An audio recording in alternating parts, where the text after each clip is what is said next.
Hey every pony, I'm the Pony Fanboy, I fanboy over ponies and you just listen, and today we've got another Pony Fanboy read. And what we're doing today is a part 2 to a previous Pony Fanboy reads. We're going to be revisiting the Ed Boys and the Powerpuff Girls and Ed, Edd and Eddy Powerpuff Girls crossover fanfic, because the first episode was just 3 chapters, because that was all they had at the time. But shortly after I did my video, the writer actually continued the story, and we actually have 6 chapters now. So we're going to be reading the next 3 chapters. We're going to be going through chapters 4 through 6, and we're going to see how the story continues, and who knows, hopefully after this video, maybe there could be even more of the story. Because I really like what they're doing so far. Even though I'm not the world's biggest expert on both shows, I'm friends with people who are. I really liked how it turned out the last time. So let's get into it. This is the Ed Boys and Powerpuff Girls, Chapter 4. The Cul de Sac of Peach. Will you shut up already? Shouted Eddy as he ran across various houses, desperately trying to reach his own house. The short Ed boy looked behind him and saw that Buttercup, the brutish tomboy of the Powerpuff Girls, was still on his trail, and she was not slowing down at all. Eddy growled, "Gee, thanks for the information." He saw that Jimmy and Sarah were playing on a random seesaw, and he snickered to himself. Eddy leaped in between the two kids, startling them. "Have fun with those injuries, ha ha ha!" exclaimed Eddy as he continued to run. Sarah questioned, "What injuries?" Suddenly, Buttercup crashed into them, and all that could be seen was a massive cartoony dust cloud, as well as the screams of poor Jimmy and Sarah.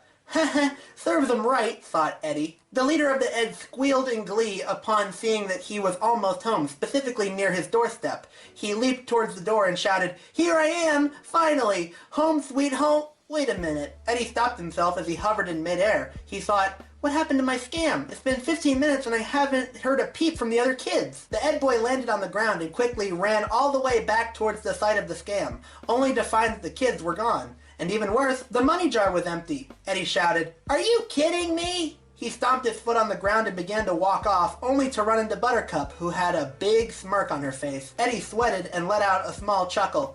"Hey, all about that little kick of sand. It was just a small accident, you see." Buttercup rolled her eyes and said, "Yeah, I'm not gonna fall for that trick." Her eyes began glowing red, making Eddy whimper with fright. Double D and Blossom ran into Ed, who was hiding behind a random tree. Double D asked, "Ed, what are you doing?" Ed replied, "Oh, me and Blue Girl were playing hide and seek." Blossom angrily exclaimed, "Hide and seek? Are you serious?" Ed smiled. "Yeah, wanna play?" "No," shouted Blossom. She groaned and thought, where the heck did Bubbles and Buttercup fly off to? Suddenly, a loud scream was heard, and Eddy instantly landed right in front of them, with comical burns and injuries all over his body. Ed happily said, "Hiya, Eddy." Eddy growled, "Once again, shut up, Ed." Buttercup soon arrived, complete with Bubbles in tow. The green Powerpuff said, "I'm here. Just had to pound this doofus for a bit, and I found Bubbles hiding in a random backyard." Bubbles frowned. "We were starting our game." Blossom sighed with relief. "Alright, now that we're finally all together, let's introduce ourselves." Double D smiled. "With pleasure. My name is Edward, but since my name is spelled with 2 Ds, I am usually called Double D." Eddy, who was suddenly now okay, hopped up and grinned. "I'm Eddy, the brilliant and courageous leader." Double D rolled his eyes as Eddy's needlessly bombastic introduction. Ed grinned. "And I'm Ed, and I love chickens." Well, something tells me that Ed would really love Scootaloo. Easy brony jokes. Blossom asked, "So you all have the same name?" Eddy chuckled. "Well, yeah. Why else is our show called Ed, Edd and Eddy?" Buttercup thought, "That's stupid." Blossom said, "Well, it's nice to meet you all. I'm Blossom, the leader of the Powerpuff Girls. I'm Bubbles, and I'm Buttercup." Double D stated, "Oh my, it appears that all 3 of you have similar sounding names." Bubbles smiled. "Wow, talk about an interesting coincidence." Blossom then said, "Since we have no actual way of returning to our dimension, I propose that the 6 of us team up in order to figure out how to do so." Eddy frowned. "Look, kid, I don't think this dimension travel thing is even possible here." Double D stated, "Well, Eddy, considering how we nearly almost broke reality in a certain episode, I believe that anything is possible at this point."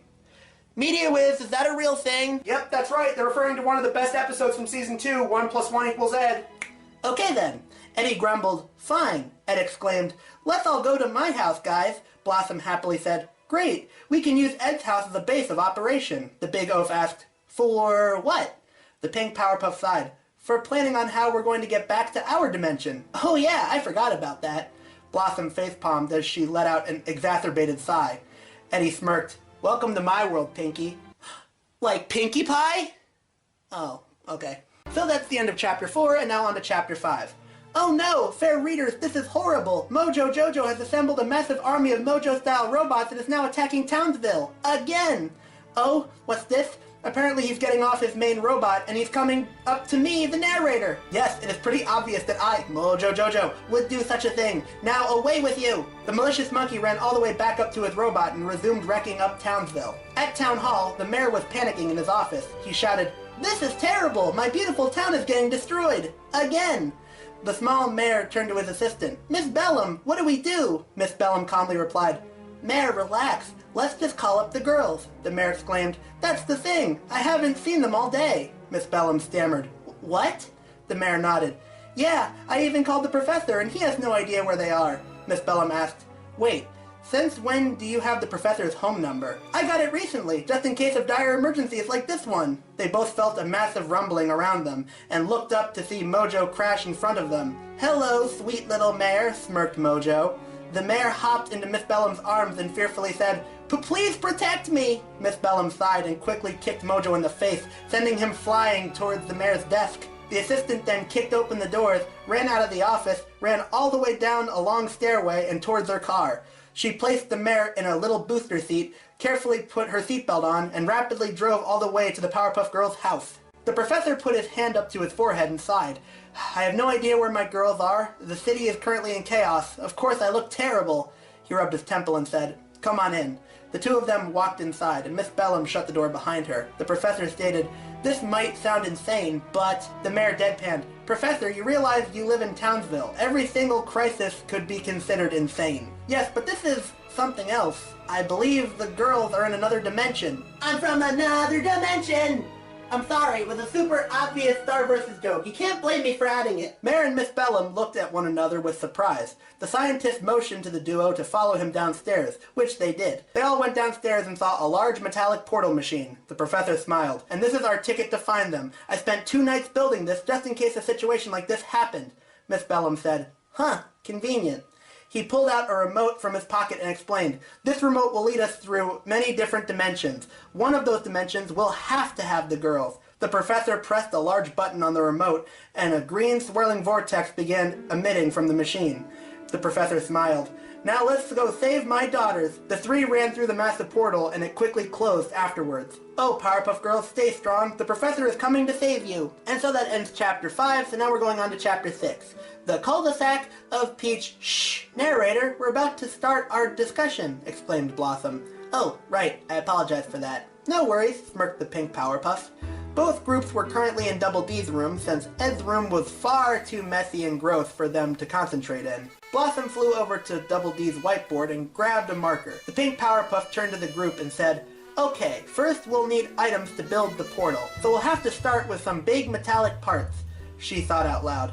"But where can we find items like that?" Double D spoke up. "Well, there are many different types of old cars lying around the junkyard." Bubbles added, "And we can use our heat vision to melt those cars and turn them into 2 giant metal rings, forming a super duper big portal." Blossom nodded. "Good, good. What else?" Ed exclaimed. "Ooh, ooh!" Double D turned to his friend. "What is it, Ed?" Ed replied, "I could use, Vanzilla and a car battery."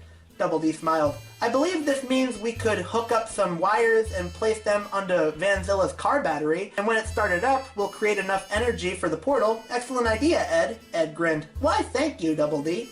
Blossom questioned, "But how would that even work?" "Blame cartoon logic of this dimension," said Double D. Blossom sighed. "Fair enough." Buttercup saw Eddie nonchalantly reading a magazine and glared down at him. "Well, don't you have anything to add to this?" Eddie shrugged. "Meh, not really. You guys pretty much have this plan covered." The green Powerpuff's eyes widened. "You can't be serious. Don't tell me you're not going to help us out." Eddie glared at the girl. "Unless it involves cash, I'm not joining in. You're all on your own." He resumed reading his magazine afterwards. Buttercup growled. "Why, you selfish, greedy..." "Just ignore him, Buttercup," pleaded Double D. "Eddie usually is like this." Buttercup scoffed and floated back over to her sisters. Blossom smiled. "Okay, are we ready?" The entire group, minus Eddie, exclaimed, "Yeah!" or "Why, yes!" Meanwhile, the Professor, Mare, and Miss Bellum were running across various strange dimensions. One dimension included a small, curly-haired boy and 3 alien guardians facing off against a massive monster. Another dimension included a bunny-cat hybrid who was also dressed in purple, chomping down on a green-colored dish. And another included a samurai fighting a group of scary-looking alien thugs. Very, very strange dimensions indeed. Sheesh. I really don't want to travel back there again. Finally, the trio arrived at a random table near a snack bar and sat down.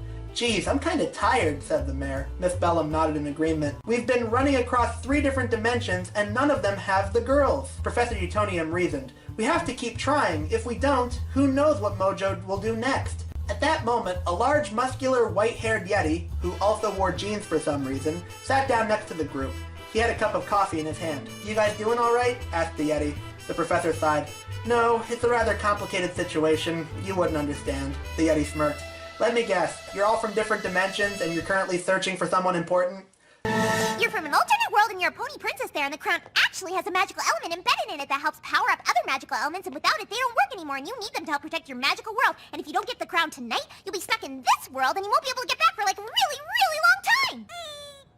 The 3 members of Townsville looked at one another with shocked expressions. Heck, even I'm shocked, and I'm the narrator of this story. How did you know? Asked the professor. The Yeti replied, I could tell from the thick cartoonish outlines on your bodies. Plus, I ran into another dimension situation a couple of months back. It involved some kid and his stretchy dog. The mayor sighed with relief. All right, it's good that someone actually understands. The Yeti chuckled. Thanks. Name's Skips, by the way. The mayor smiled. Nice to meet you, Skips. He turned to the professor and asked, Care to tell this gentleman what's going on? Professor Utonium nodded, and proceeded to inform Skips about their current predicament. After the professor finished explaining, Skips said, My advice would just be keep searching for them. Mayor whined, But do we have to? We went through 3 dimensions already, the Yeti replied. Seeing how dimensional guides and communicators don't exist, it's the only logical option you have to go with. The professor placed his hand on his chin. He has a point. There might be no other option. Both the mayor and Miss Bellum sighed deeply in response. Thanks for the advice, Skips, said the professor as he shook the Yeti's hand. Skips smiled. No problem. Good luck with finding those superheroes. Professor nodded and pressed the dimensional remote, activating a large, swirling portal once more. Miss Bellum and the mayor sighed and followed the professor as he walked in the portal. Yeah, I'm just gonna say right now, this story is clearly ripping off Rick and Morty. Only they're the ones to have a green portal dimension gun thing. Meanwhile, back in the Cul de Sac's junkyard, the Powerpuff Girls watched Double D clean up the newly crafted device, getting every last spark of gunk out of it. He turned to Blossom and smiled. The portal is officially cleaned up. Great, looks like we're done, said Blossom as she floated over to the, rather crude-looking device. It's so crude-looking that it may not be able to describe in the best of my ability. However, I am the narrator, so I will try. It basically resembled a 5-year-old's drawing of what a portal device might look like, albeit in metallic form. Buttercup growled, Hey, cut us some slack, narrator. We actually are 5 years old, you know? Well, yes, it's just... Blossom sighed. Forget it, Buttercup. Let's just restart the whole thing. Ha ha ha! What a joke, laughed Eddie, who was sitting on a nearby chair. It's so awful that the narrator couldn't describe it. Heck, I could even do a better job than that. Buttercup flew over to the greedy Ed boy. Okay then, let's see you try to make a better device, Eddie smirked. Alright then, looks like I will.